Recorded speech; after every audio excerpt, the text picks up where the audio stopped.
बिस्मिल्लाहिर्रहमानिर्रहीम। कुर्बानी के दिन बड़ी गलती। गोश्त आया फौरन देख चढ़ी और फिर खूब खाना। लेकिन भैया हर चीज का एक वक्त, अगर वक्त गलत हो जाए तो नेमत बदलती है जहमत में। टेब जनानी मैदा को जिस्म का देगचा, अगर देचके में एकदम ज्यादा बोझ डाल दिया जाए फिर क्या होगा?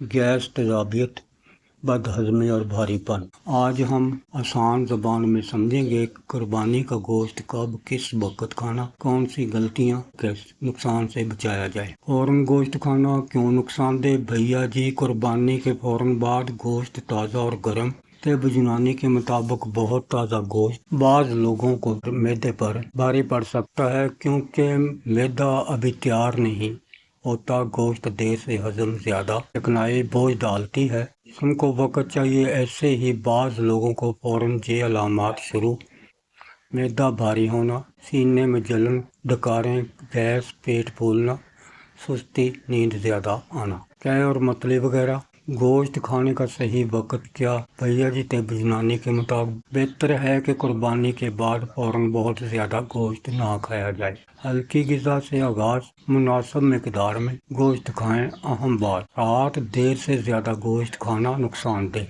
क्योंकि रात को मैदा की रफ्तार सुस्त खाना पड़ा रहता है। याद रखें, मैदा चक्की, अगर एकदम ज्यादा अनाज डाल देंगे तो चक्की रुकने लगती है। किन लोगों को ज्यादा एहतियात? बाज़ लोगों का मैदा पहले ही कमजोर, खास तौर पर जिन्हें गैस रहती हो, तेजाबियत, कब्ज, मोटापा या शुगर वाले। बुजुर्ग अफराद, कम हरकत करने वाले, कम मिकदार अच्छी तरह चबाकर वक़्त से खाना चाहिए। गोश्त खाने से कौन सी गलतियाँ खतरनाक? भैया जी, ये गलतियाँ बहुत आम हैं। ठंडा मशरूब पिया, मैदे की आग को कमता है।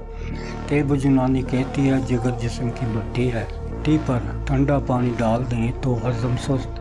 हद से ज्यादा खाना, सिर्फ जायके के लिए पेट भरना सबसे बड़ी गलती। खाकर फौरन लेट जाना, इससे तेजाबियत और भारीपन, गोश्त के साथ बहुत ज्यादा चिकनाई, हाजमा मजीद सुस्त कर देती है। आसान परहेज: अगर मैदा को बचाना है तो एक वक्त में कम गोश्त अच्छी तरह चबाकर सलाद के साथ इस्तेमाल करें। मुनासिब मिकदार पिएं, पानी मुनासिब पिएं। खाने के फौरन बाद ना सोएं। ठंडे मशरूबात कम करें।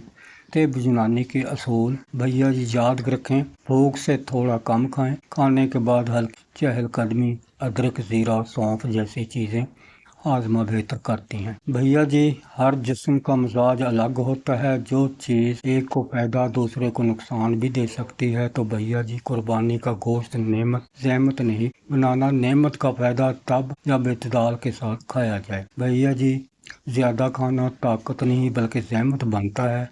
अगर वीडियो पसंद आई हो तो लाइक, शेयर और सब्सक्राइब करना। अपनी सेहत का ख्याल रखें। अल्लाह आपको सेहत और आसानियाँ अता फरमाए। अस्सलामु अलैकुम।